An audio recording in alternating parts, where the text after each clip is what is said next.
What if a country could bottle up today's resource wealth and use it to secure its future? Sovereign wealth funds are designed to do just that: stabilize economies, invest in growth, and protect nations from financial shocks. In this episode of the Flywheel Economics podcast, we uncover how these funds turn boom times into lasting prosperity. Can they really future-proof an economy? Tune in to find out.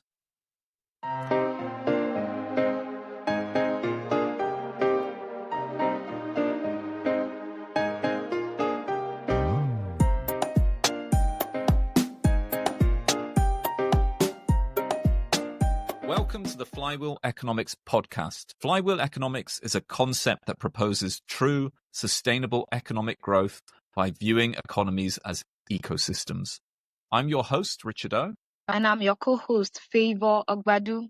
Together, let's explore a more sustainable and powerful way to view innovation, investment, and economic policymaking.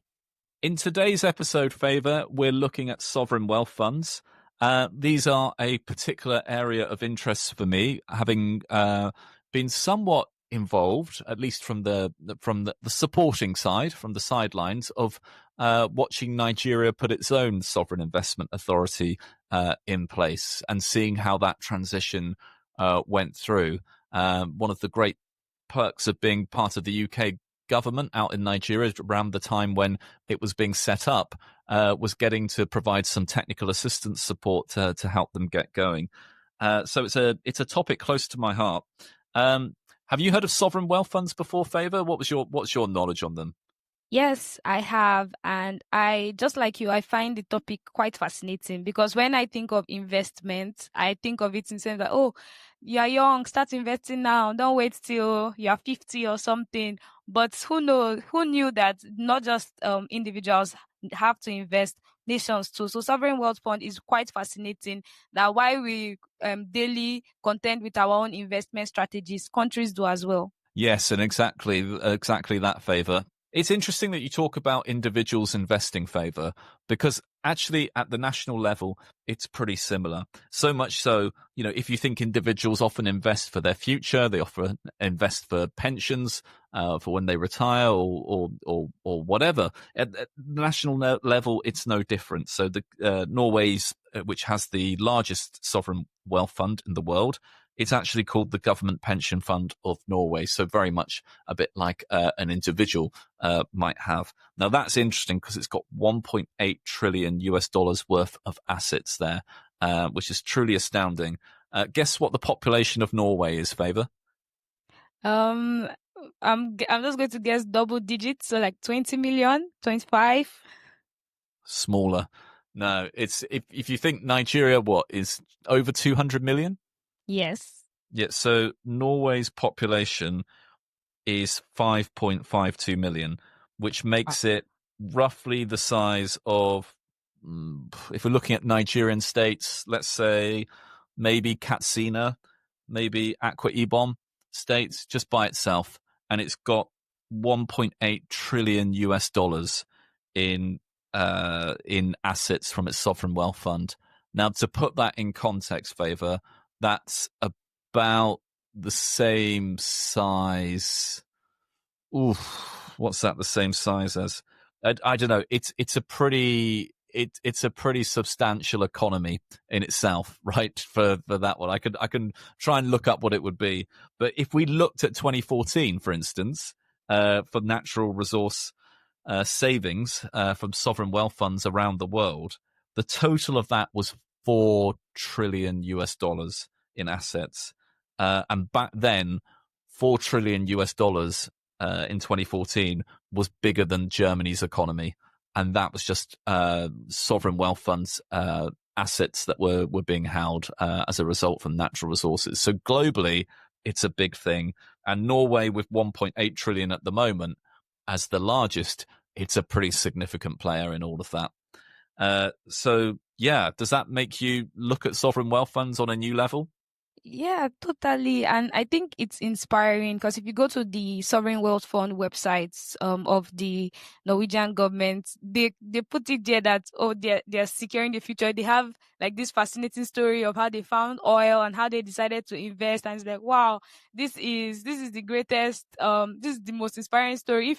If you are still thinking about investments, Norway should be an inspiration, not just to other nations, but to individuals as well. So Sovereign Wealth Fund is really an inspiring concept. And 1.8 trillion to 5.5 million people, that's like, I don't know, up to at least a billion each, if I'm getting my calculation correct. Not that the money is going to go that way, but it's just really cool to think about it like that.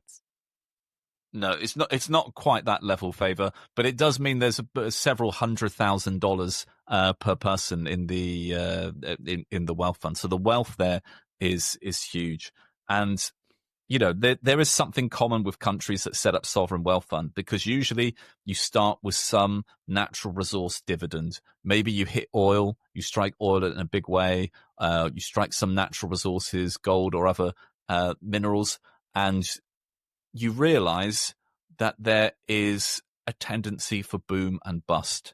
So prices may be high one year, prices may be low the next year, and that really makes a difference to your government expenditure, right? So what do you do, in the times when the prices are high? Say oil prices are high, then your country has lots of money to spend and the good times roll. And then another year, the prices are low, and you don't have the money then for your government coffers for your expenditure, and you go into a recession. And this is a big problem for resource dependent economies like Nigeria. How do you try and flatten that out? So with Nigeria, we can go back to 2004 during the President Obasanjo's time, and there's been a return to civilian rule. It's about 5 years into that, and they're trying to get the economy back into shape. So lots of things are happening in order to try and get Nigeria's economy back to some degree of stability and growth. And one of the things they decide is that they need something to help stabilize these oil revenues, which come in and can kind of go from boom and bust. So what they decide favor is to put in a simple rule in the budget. Do you know what that rule is? I'm betting you're about to tell me. Yes, I am. So they put in something called the benchmark price of oil. And the benchmark price of oil is such that they set it at a price which they know is going to be conservative. They know is going to be lower than the actual global price of oil that year. And any proceeds they get, which is in excess of that benchmark price of oil, they put into a savings account. They put aside, and they don't spend it in the national budget. So that's the basic idea behind it.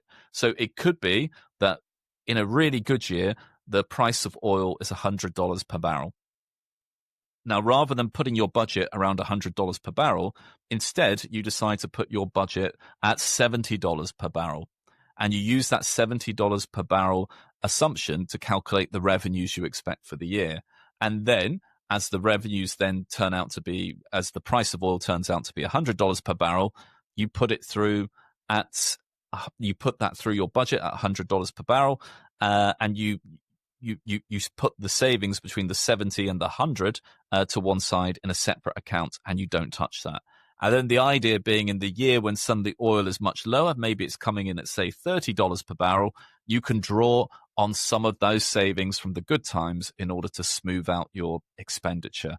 And that's what Nigeria tried to do in 2004. Now, the difference between that and a sovereign wealth fund is this money was just put aside in a bank account, and it wasn't being invested, and there wasn't much protocol or governance around how that was being put to one side.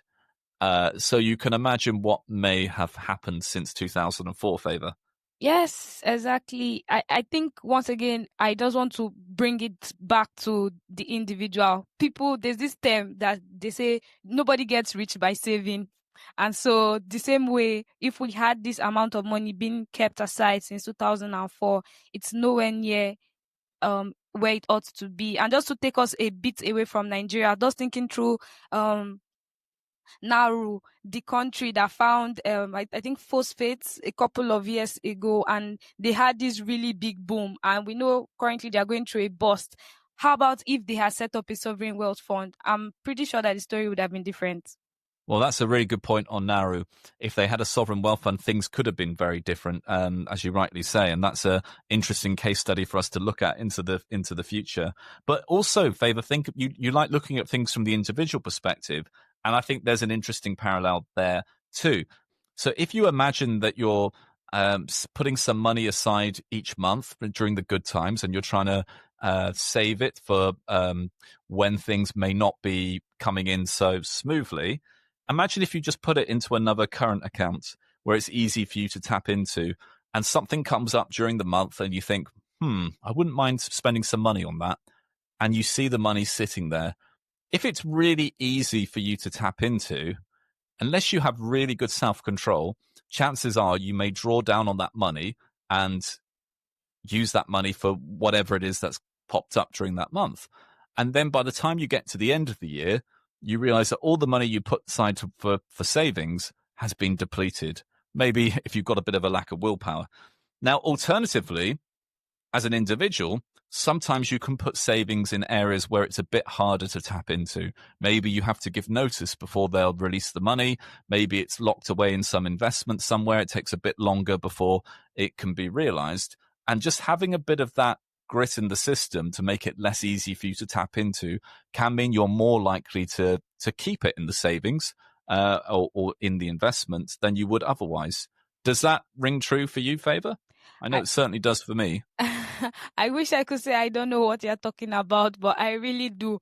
And that's true. When something is easy to access, you say you're going to save it, but it's before you know you're standing in December 31st and you haven't saved at all, or your savings is nowhere where it ought to be. And so using that analogy and going back to sovereign wealth funds, I really see what the benchmarking clause and saving the money in a separate account did for Nigeria in 2004 and vis-a-vis where it's supposed to be in terms of a sovereign wealth fund. Yeah, so what happens is, as you can imagine, since 2004, all that money that was being put aside, it starts off going quite well. And actually, at its peak, I think it hits around 20 billion US dollars. So not trillion, 20 billion US dollars, which is a lot of money, particularly for Nigeria in terms of its budget expenditures. That's quite a lot of money to have in savings. But at some point, the state governors, the federal government, they start seeing that there's a big pot of money which is there and realizing that they don't have enough money to spend at the state level. They don't have enough money to spend on different priorities. And they think, well, hang on, this money's just sitting there. Why don't I use it to invest in schools, in hospitals, or even frivolities within the various states, right? Why don't they tap down into that money and use it? And of course, there's a legal challenge on the constitutionality of the excess crude account, and the courts decide that actually the constitutional basis for it isn't strong. And what happens is the money starts getting shared between the different tiers of government and the money starts depleting. And that becomes a problem. So instead of having a Norway type situation where there's all these huge oil proceeds set to one side, it ends up being a situation where it started saving for a while and then those savings have been depleted. So around 2010, 2011, Nigeria decides it needs something which is a bit more substantial. It doesn't want just an account where it puts the excess crude revenues into. It wants to have something which is a bit more safeguarded and can actually invest in the economy itself. And so it decides to set up the Nigerian Sovereign Investment Authority. And that was a process which I was very pleased to help support in Nigeria. But we'll go into a bit more on that later. Nigeria is not the only country that has problems when putting aside saving and investing the boom proceeds from oil or other natural resources. The UK had North Sea oil. It never had a sovereign investment authority. Mostly the revenues that came from that North Sea oil were put into budgets, and mostly they were spent as well. So it's not like you can see any lasting large dividend from those oil proceeds from the North Sea oil. It's mostly been spent in successive years of budgets. So not every country is able to pull off what a good sovereign wealth fund should be. Well, I wish I could say that's disappointing, but I think it's just a carryover from the human nature, our tendency to just feel we know what is best at the moment without thoroughly thinking the future through. But I think it's really amazing that we have good examples like Norway and other countries as well. And what Norway's Sovereign Wealth Fund does for people that are looking is that this thing is possible. We just need to take the right approach towards it. Okay, so we're very lucky in this week's episode. We have an expert who works across Africa on sovereign wealth funds. So who have we got on the show today? Yes, another exciting episode today with Nicole Kearse. So Nicole heads the sovereign finance sector at the African Legal Support Facility, and that sits within the African Development Bank. And it was really amazing getting to sit down with her and just hear her take on sovereign wealth funds and best practices. Well, let's hear what Nicole has to say. Thank you very much, Nicole. So excited to have you here. Could you start by introducing yourself and telling us a bit about your role at African Legal Support Facility, that's the African Development Bank? And for listeners who may not be familiar, could you explain what sovereign wealth funds are and their core purposes? Sure. So thank you very much for the question. And of course, for having me on this podcast. I'm looking forward to our discussion. So it's probably useful here to start with an explanation of what the African Legal Support Facility is for those of your listeners who might not be familiar with our work or what we do. So the African Legal Support Facility, or we always call it the ALSF, is an international organization that's hosted by the African Development Bank. And we provide advisory services and capacity building to our regional member countries in what we call our key sectors. So these are natural resources and extractives, PPP and infrastructure, energy, and of course, sovereign finance. So at the ALSF, I head the sovereign finance sector. And my team provides support to governments with, for example, new debt issuances, debt management more broadly. So that might include a liability management exercise or in some cases, a debt restructuring. And we do quite a bit of work with sovereign wealth funds and other state-owned or state-backed investment funds. So kind of digging in a little bit more into those funds, we provide support in a variety of areas. So we've done quite a lot of work in helping sovereign wealth funds and other state-owned entities to develop investment strategies. We've also done a lot of work recently, in fact, in establishing or helping countries to establish new sovereign wealth funds, which is quite interesting for us. And we also do work with upgrading governance and institutional structures and in making specific investments.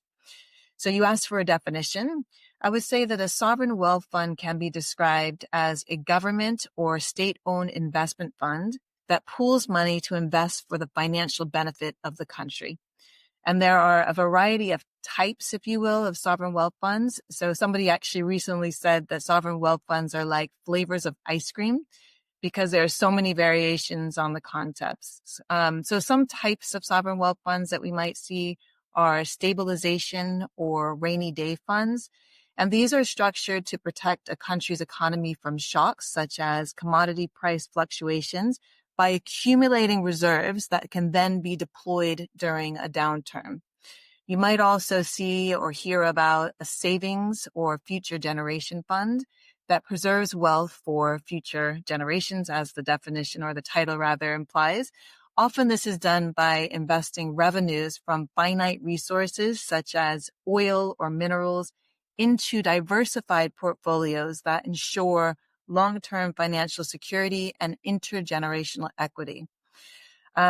We might also find strategic development funds, and these are funds that support and promote a country's development objectives by investing in things like infrastructure, key sectors of the economy, programs and initiatives that ultimately will catalyze economic growth in the country. Most of the funds that we support at the African Legal Support Facility could be classified as strategic development funds. And because of that, when looking at new investment opportunities, these funds tend to look at both financial and social returns. So kind of, as I said, there are many flavors of sovereign wealth funds, and what I've described just now represent just a couple of examples of what you might find in terms of funds. Thank you, Nicole, and thank you for explaining the flavors. Thinking about more, I guess, the governance side of things and governance standards and best practices, are there examples of sovereign wealth funds around the world that you would say set the benchmark for governance and accountability? And what lessons can African sovereign wealth funds learn from these examples? Sure. So at the ALSF, we're in a really interesting position. I will answer your question. But we're supporting many countries who are developing new sovereign wealth funds. I mentioned that just now, which means that there is an opportunity for them and for us to get it right from the beginning. So there are international standards for governance and accountability. And I think a good starting point for all funds, whether it's a new fund or an old fund that's looking to kind of bring itself up to date with international standards and best practice.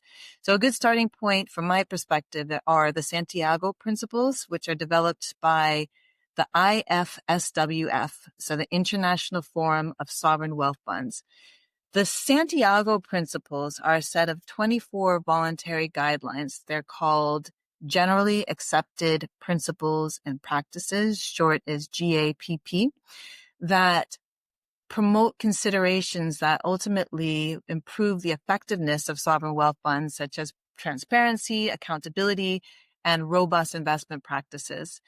Examples of governance-related principles within the Santiago principles include the need to have clear legal frameworks and objectives, transparent reporting standards, and operational independence, from the management of the sovereign wealth fund. So, to respond more directly to your question, I think there are many models that countries might look to as a benchmark, or from which they could borrow certain aspects of governance and accountability systems, such as Norway's government pension fund Global, funds like Mubadala or Singapore's GIC. I think it's more important for countries to keep in mind that governance structures of a sovereign wealth fund need to be completely bespoke. So this means that they need to be linked to the country, including that country's culture and way of doing business. It needs to be linked to the fund's type. So we talked about all the flavors before. That actually feeds into the government structure.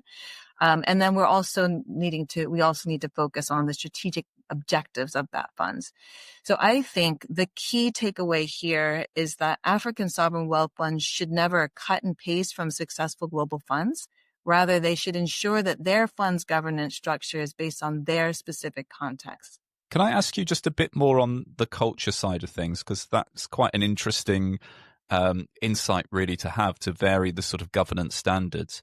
But what kind of cultures do you think might play through in this, in the sort of African context? And how might that change some of the principles? I think culture, generally speaking, impacts everything, not just with a sovereign wealth fund, but just generally it impacts how business, as I mentioned, is done in a country, for example. Within the context of a sovereign wealth fund, culture impacts things like decision-making. It impacts how individuals are interacting with each other. It will impact how individuals view things like transparency and accountability. And all of this ultimately needs to be taken into consideration when putting together a governance structure.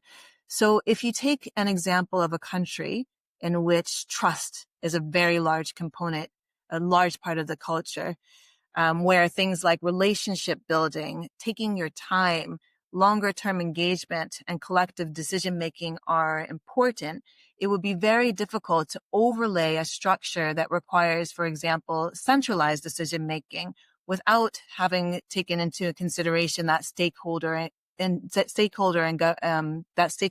engagement. So again, when your original question was about what examples might we use, this idea of taking what Norway does and importing it into name an African country may not work, because ultimately there's a different culture, and this culture actually needs to be embedded into the structures that you put into place to effectively manage your sovereign wealth fund. Thank you, Nicole. Okay, so my next question is about infrastructure development because it is a significant need for many African economies. So what role do you believe that sovereign wealth funds play in financing or co-investing in large-scale infrastructure projects? And how can they ensure that these investments are both impactful and sustainable? Sure. So I think you're right to say that infrastructure is a significant need on the continent. 2023 figures, for example, from the African Development Bank estimate that the continent requires $130 to $170 billion per year in infrastructure financing. And I think we also know that sources of infrastructure financing are limited. But I would say that sovereign wealth funds can play a role in helping to fill this particular gap. So sovereign wealth funds can help fill the gap in quite a few ways. The first is to provide, of course, direct investments in, for example, transportation, energy, water, and telecommunication infrastructure projects. Sovereign wealth funds might also work as a co-investor with other actors, such as a development finance institution. One might be the African Development Bank or a private equity fund. And this particular structure has the added value of knowledge sharing and ultimately increasing operational efficiency.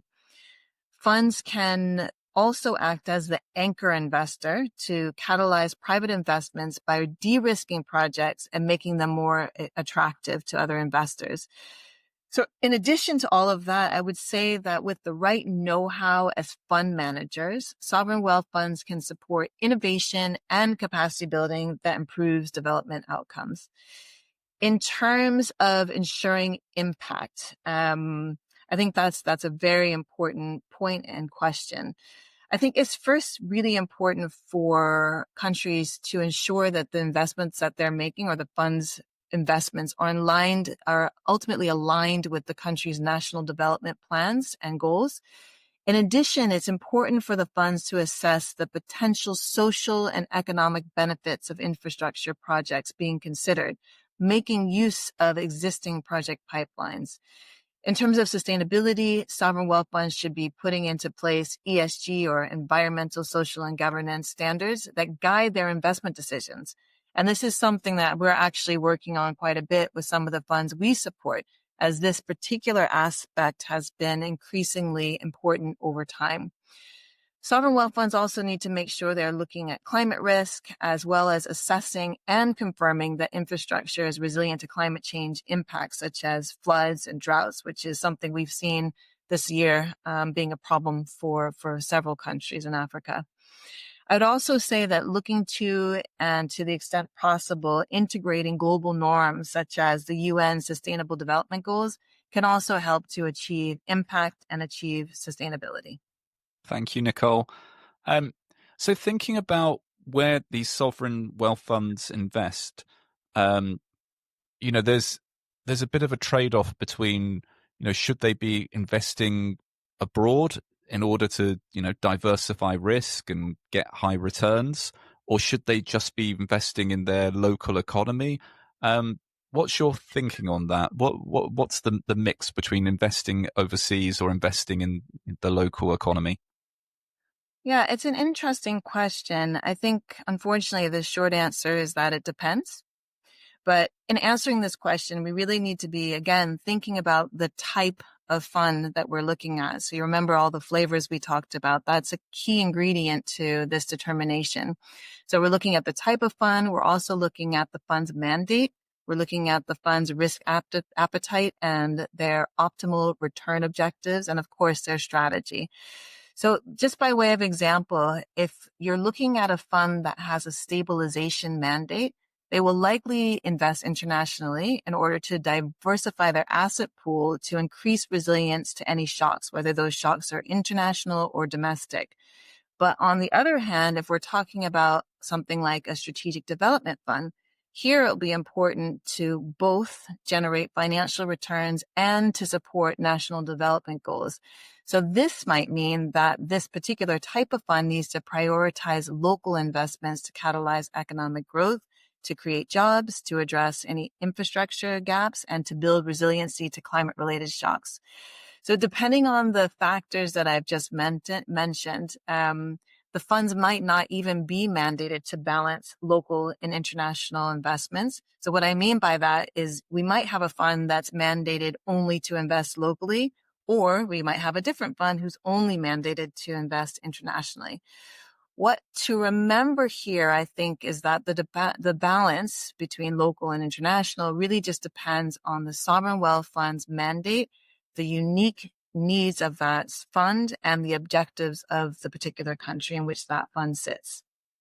That was good. Thank you, Nicole. I think similarly, how can sovereign wealth funds support the transition to green economies, particularly in African countries where sustainable development is a key priority?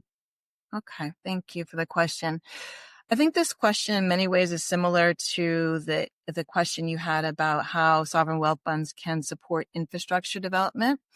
But I would also see here that sovereign wealth funds can also play a meaningful role in countries' green transition through capital mobilization for green projects and technologies, and through catalyzing, again, private sector investment. So more specifically, sovereign wealth funds can de-risk green projects by using blended finance structures, attracting international investment, and supporting new green industries. I just wanted to give an example here because we are working with Namibia's SDG 1 fund, and I think this is a really good example of how this can work. So the SDG Namibia 1 Fund is a blended finance vehicle that's focused on green hydrogen projects and related infrastructure in Namibia. This fund is jointly managed by Climate Fund Managers, which is a for-profit investment manager that's focused on building resilience to climate change. It's also managed by Invest International, which is a Dutch DFI. And then finally, the Environmental Investment Fund of Namibia, which is Namibia's state-owned fund focused on promoting sustainable environmental and natural resource management. So with this structure, you can kind of already see how it might be beneficial. Each of the partners is able to leverage their respective skills and capital to collectively make strategic investments in valuable green hydrogen projects in the country. And the added benefit of this particular project is that in addition to helping Namibia to reach its goals of achieving large-scale, low-cost renewable energy development, it's also expected to lead to significant job creation in the country. So here you can see how this kind of blended finance structure leads to a win-win scenario for all the parties involved. Thanks, Nicole.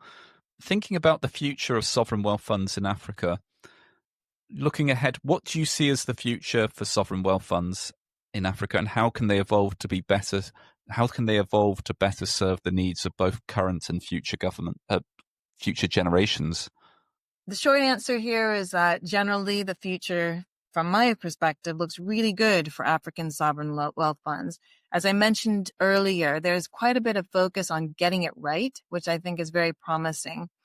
As I've already mentioned, the LSF is working with a lot of these funds and doing just that. And it's about getting it right. And I think this renewed focus on, having the proper structures, all of that, is a really important input to the longevity of these funds and the success of these funds. There's also a growing number of initiatives that will support African sovereign wealth funds in their development, in their upgrade, etc. And I think broadly speaking, this is just a good thing. In terms of how sovereign wealth funds can evolve, I think they can increase their focus on green and sustainable investments to support resiliency and the green transition, as you alluded to in a previous question. And this may mean more investments in renewable energy, green infrastructure, and sustainable agriculture. I think funds can also continue to seek blended finance options, so combining the public and private funds to de-risk investments, especially in infrastructure where there's a gap, and green energy projects where there's a need.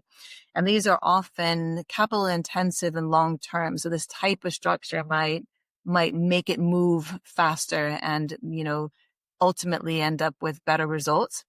Generally speaking, blended finance structures also allow funds to be more effective in financing large-scale development projects, while also ensuring that the funds generate both financial returns and development impact. I think I mentioned earlier that a lot of the funds that we work with are strategic development funds. So this balance between, financial returns and development impact is a really, really important aspect.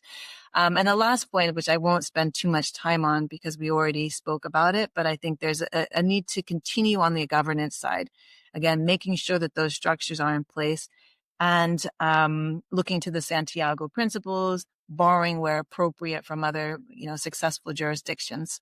So I think, in short, I think things are looking good, but there is still room for improvement. Thank you, Nicole. This has been such a really interesting time. And just bearing in mind your unique position in the African Development Bank, what piece of advice would you give governments? I know we have talked a bit about it, but to get your final thoughts, what is one piece of advice you would give governments? And what do you feel like is the most critical factor in ensuring these funds contribute to resilient and inclusive economic ecosystems? Sure. So I'm going to cheat a little bit and maybe mention more than one thing. But I would say, and just in concluding, I would say that there are 4 key areas, some of which touch on the things that we've discussed today. One thing we didn't discuss, which I think is a key aspect, is that funds should make sure that decision making is anchored in guiding principles. So what are you trying to accomplish will guide everything that you do from there. And this will allow the fund to really stay focused on its long-term goals, ensure consistency in decision-making, even where, for example, there is an economic or political change or challenge. Second, and I keep coming back to this, my other bit of advice is to make sure that you have a strong governance structure. So, for example, the governance structure should provide for independence of the fund, which I mentioned earlier, clear accountability mechanisms, and transparent decision-making processes. Third, while again, it's really great to look outward for models, it's much more important that structures and processes match the country's specific context.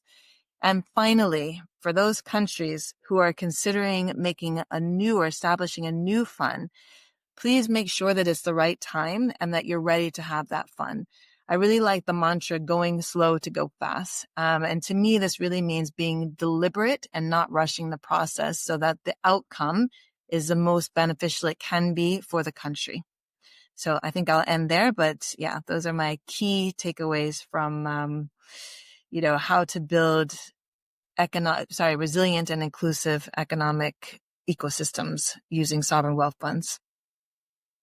Thank you, Nicole. And it's been wonderful to get your insight for our podcast episode. So thank you so much. Thank you. It was excellent to have Nicole on to share her insights and her expertise on sovereign wealth funds. Certainly took a lot away from that conversation. Favor, what were your highlights? Yes, exactly. It really was an interesting conversation. Just finding out that, as I said in the beginning, not just individuals, countries are entitled to keeping pockets of investment. And I think one really interesting aspect for me was when she talked about the Santiago principles, and her emphasis was on the fact that it is voluntary in the sense that it's not like this is guidelines that everybody has to adhere to, but they are really good guidelines that promote best practices such as transparency and accountability. And while they might be voluntary, it's in every nation's interest to adopt these principles as much as possible and adapt them to their context. And talking about context, I love the point that she made, and I think it's not just true for sovereign wealth funds, but anything really, because each country has its own unique background. And so she spoke about the fact that funds must be bespoke and it should be linked to the country and their objectives. Very important. Why are you setting up your sovereign wealth fund? Having your why will help you in your how. So that was that point for me essentially. And it's important that countries should never copy and paste. Yes, we talked about Norway and how amazing their fund is doing, but it's not just a matter of, okay, what's every single thing that they have done, let me copy and paste. It's about, okay, how can I adapt this to suit my context, to suit my culture? And then she talked about in Africa, we know that infrastructure is a significant gap, and a lot of these funds are limited. And it's very, very beautiful to know that sovereign wealth funds can fill some of those gaps. It's just a matter of how they're utilized, and balance between financial returns and development impacts when it comes to sovereign wealth funds is so key. So what were some of your takeaways? No, I think, Favor, those were all good insights. I think the Santiago principles it's a really nice framework for sovereign wealth funds to follow. If I think back to when I was working with the Nigerian government around the setup of the Sovereign Investment Authority, it was a thing of pride that we had helped support Nigeria get a sovereign wealth fund, which was awarded, I think it was something like African Sovereign Wealth Fund of the Year by the International Forum for Sovereign Wealth Funds, who are sort of the ones who've sort of presented these Santiago principles. And, for it to get that award in 2013 to recognize the governance, the good governance that was put in place by it, I think was a real win for the team in Nigeria and the hard work that they put into setting it up. So that was something which, as Nicole was talking about that good governance side of things, it really struck me, and it's a thing of real pride for all of those involved with the Nigeria Sovereign Investment Authority. Just moving it on a little bit, thinking about the Nigerian evolution. We spoke at the beginning of this podcast about the transition from the excess crude account to trying to get the sovereign wealth fund into place.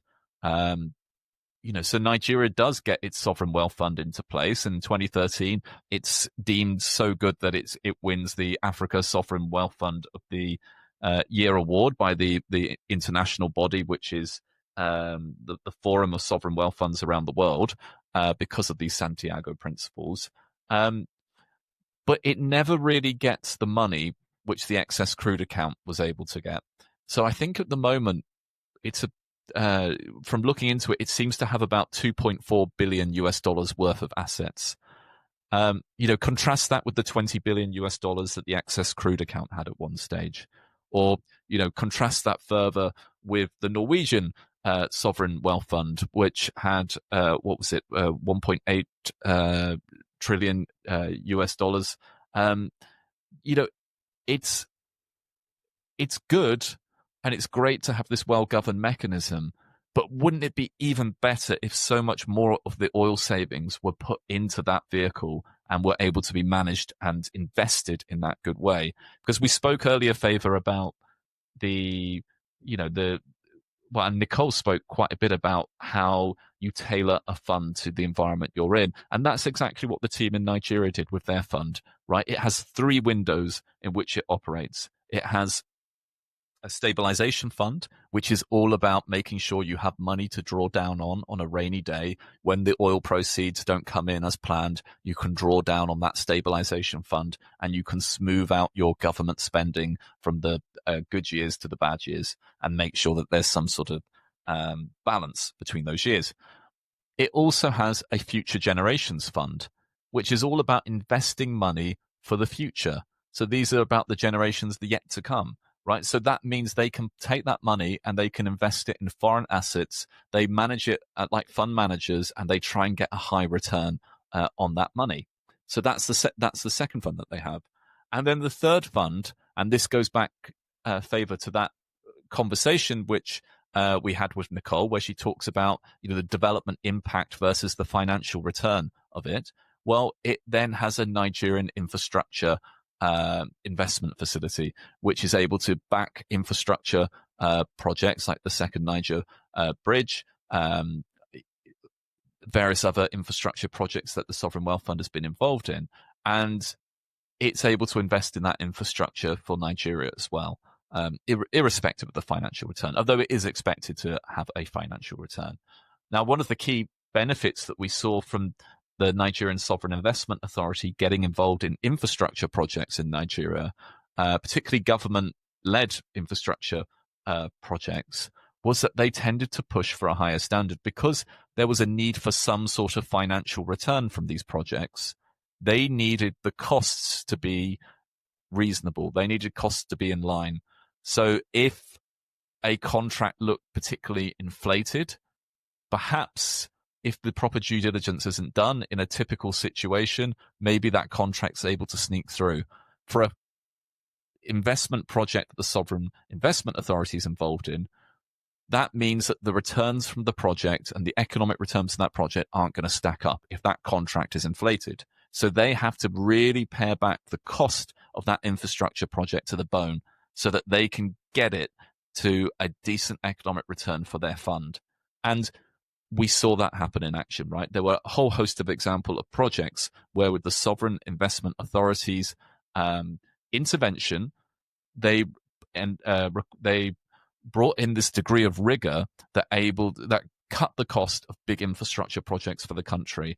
And so you can see how these good governance principles start becoming contagious with the government departments that they're interacting with. And that's a real benefit of having the local development projects, the infrastructure projects, going through a vehicle such as the Sovereign Investment Authority. So really putting into life some of the things which Nicole was talking about in terms of the good governance of some of these funds. What do you think about that, Favour? Had you come across any of these investments before that the Nigerian Sovereign Investment Authority had made?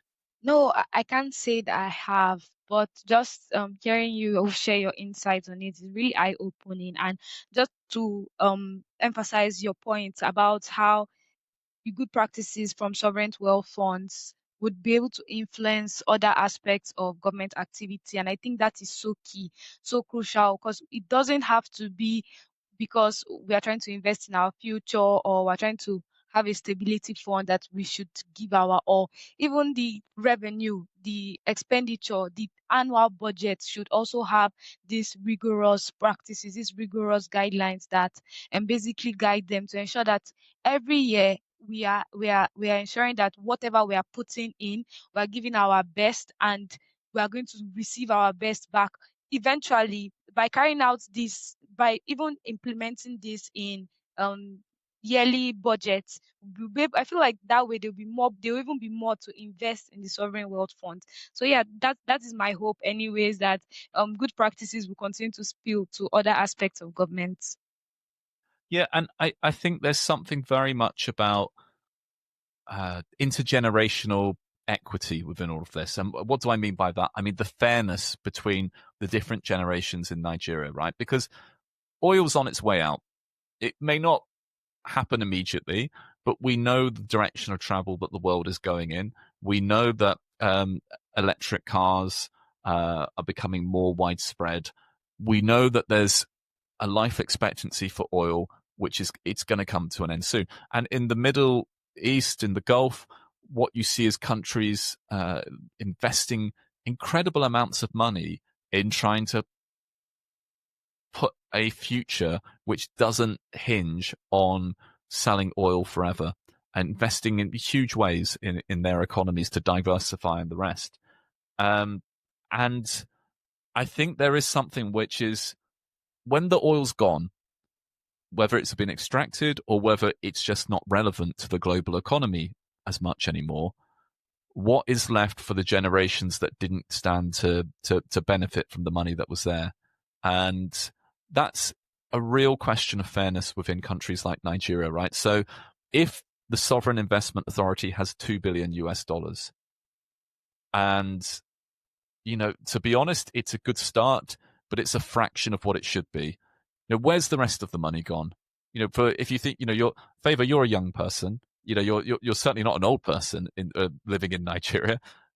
This is, how will your children be able to benefit from the natural resource that was there, unless things like the sovereign wealth funds are able to become bigger, be able to invest in things that will have lasting benefits for future generations and make a difference on the country. So there's a real question of sort of social justice in all of this between the generations.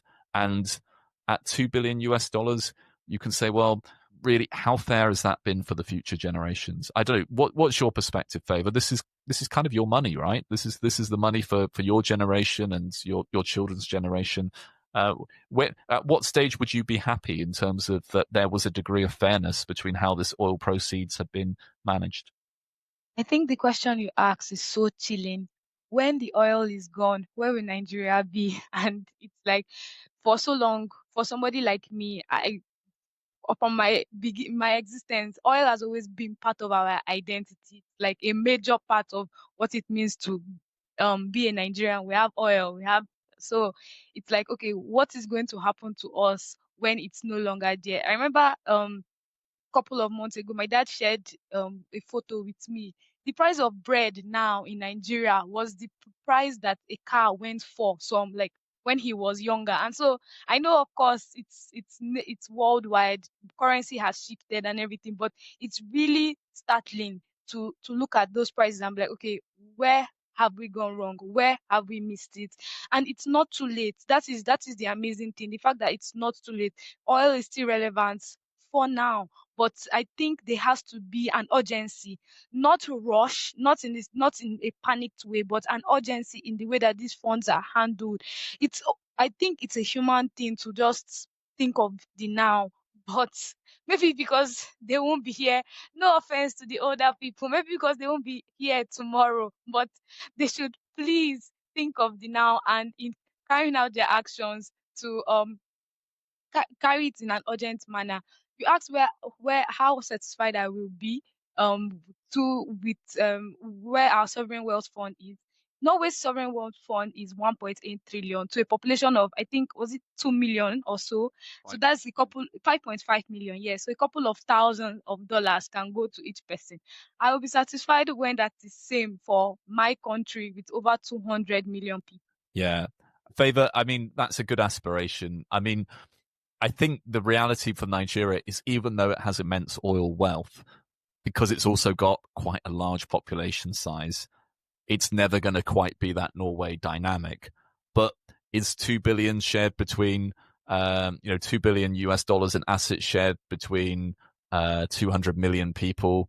Is that the right level? No, it's not. There should be much more of a dividend for Nigerians as a result of the oil proceeds. And we've spoken about the different roles that sovereign wealth funds play, whether it's stabilizing expenditure, smoothing that between years when oil prices are down, oil prices are up, whether it's about investing in infrastructure and those long-term projects that will have an economic impact in the country, or whether it's just investing money for future generations, whether that's in foreign assets with high economic returns, but it's leaving a legacy, right? And I think that's what sovereign wealth funds can do well. They can leave a legacy. But I want to bring this back to our flywheel economics principles, because we try and do this with each episode.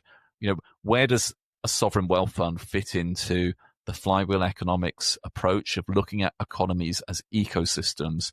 Where does that fit in? And I think for me, Favor, the analogy comes with when, we go back to your trip to the regenerative agriculture farm. Do you remember, Favor, the certain ways where the farm was trying to conserve water, trying to make sure as much water would be retained in the soil? Can you remember some of those things that you saw? Yes, I do. There's the half moon system, which is basically building a ridge, cultivating a ridge that looks like a half moon, just to ensure that, so when the water is coming downhill, it's able to get sucked into this particular hole. The ridge that has been cultivated prevents it from just flowing downwards and leaving the entire system. So that was one really cool way. Yeah, and this is the analogy for the revenues that come in from a natural resource like oil, right? If it's there'll be a rainy season and there'll be a dry season, and what you want to make sure is that during the rainy season you're trying to save as much of that water, conserve as much of that water as you can, because you're going to have to draw down on that during the dry season. And so the smart ways that regenerative agriculture comes up with of trying to get that water deep into the ground, deep into the soil, into the sort of water reservoirs below and in the earth. That's the sort of the nature's way of trying to conserve. And of course, what do the trees do and the crops? They grow these long roots that can draw deep into the soil to draw on the water that's further down and conserved. And that means when the dry season comes, those trees are fine because they're drawing on a deep well of water which is there. And for us, the sovereign wealth funds help enable economies to do the same thing. For those natural resource rich economies, during the good times, the revenues come in, the money's there, but it's conserved deep down in the soil, and it provides these deep roots for the economy that can draw down on that water resource when the times are not so good. And that leads to a sort of prosperity that's sustained throughout time. And I think that's really why, from the flywheel economics perspective, I wanted us to look at sovereign wealth funds, because of that additional resilience that they build into the economic systems. Yeah, that's so good. I love how we are able to draw these parallels between flywheel economics principles and real life studies, just like sovereign wealth funds. And yeah, I was particularly excited about this episode, and I thought it was really good. What did you think too? Well, you know me, I'm biased towards sovereign wealth funds, so I was always going to be excited about. We always say excited. Every episode we're excited, but I was always going to be excited about this topic. So look, it's been great to have Nicole on our podcast to talk about sovereign wealth funds. And look, it's been a great opportunity to focus on what resilience means for economies, certainly from this angle, for those natural resource-rich countries. So yeah, Favor, over to you to close the show. Thank you so much, Richard. And a huge thank you to our guest today, Nicole Kearse, for sharing her expertise and insights with us. We really appreciate you joining us on the show. That's a wrap on today's deep dive into sovereign wealth funds. We hope you enjoyed the ride and learned something today. If you're eager to learn more about the fascinating topics we cover, head over to our website at flywheeleconomics.com for additional resources. And if you have any thoughts on today's episode, let us know on social media. Flywheel Economics is our handle across X, Instagram, Facebook, and LinkedIn. We'll be back with another fascinating topic for our next episode. And as always, thanks for listening. Until next time, this has been the Flywheel Economics Podcast.